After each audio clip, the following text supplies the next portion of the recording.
Hi, everyone, my name is Don Paddy.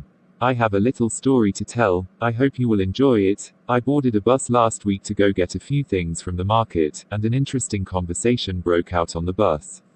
I overheard a passenger telling another passenger a story of how a dead father recently recommended his son for a job in Lagos State and helped him get the job. I wondered how a dead man could help his living son to secure a job. It just didn't make sense. I'm not someone who believes such stories easily, but from the way he sounded, I could tell he meant every word he was saying. The other passenger read my mind, or so I thought at that moment, and asked him to explain further. The passenger smiled and began telling the full story of how it happened. I had my ears fully open at that point. According to his story, the dead man's son had been jobless for over 6 years after graduation from the university. He had submitted applications in several organizations but was never lucky. The young man fed on hand-to-mouth and lived in a one-room apartment without even a mattress. That fateful Monday morning, he showed up at an oil and gas firm where he had been shortlisted for an interview. On arriving there, he met other job seekers who had even better qualifications than him. He wasn't even sure he would get the job. He met people who had gotten their master's degrees from universities in the UK and the United States. All he had was a second-class lower degree from a federal Nigerian university.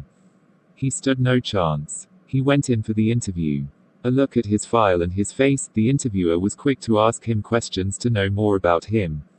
He was asked who his father was and the young man told his interviewer all about his late father. "That'll be all for your interview session. We'll get back to you," the interviewer told him. The young man left feeling so sad and disappointed because he was never asked the relevant questions he thought would land him the job. He thought maybe his qualification had disqualified him. 3 days later, he got a mail on his phone. He opened it and saw that he had been given the job. He couldn't explain it, he wasn't so sure what emotion to express. His 6 years job hunting journey had come to an end, and he had no idea how that happened.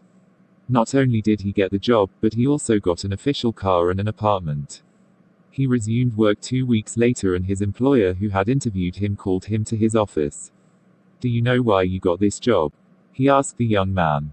"No sir, I don't know why I got the job," he replied. His boss smiled and replied, "Your father recommended you for this job.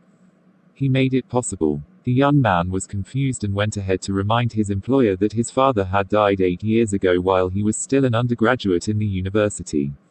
With another smile, his boss went on to narrate how years back, the young man's father had saved his life by paying for his hospital bills when he took ill with acute typhoid, which almost cost him his life.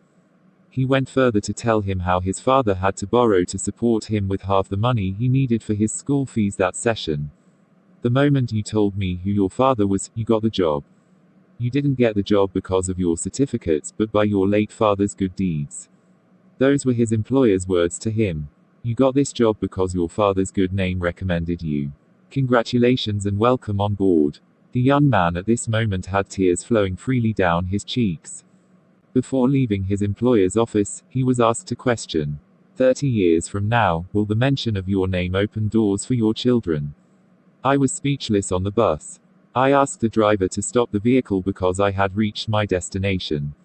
As I paid him and made way to alight from the bus, the man who had done the storytelling said to me, "Brother, live your life well so that your name go unlock opportunities for your children tomorrow." I had no reply. I'm home right now, typing this.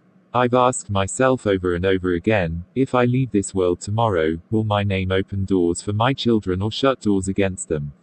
Again, I'm asking myself, will the mention of my name give my children opportunities or deny them opportunities?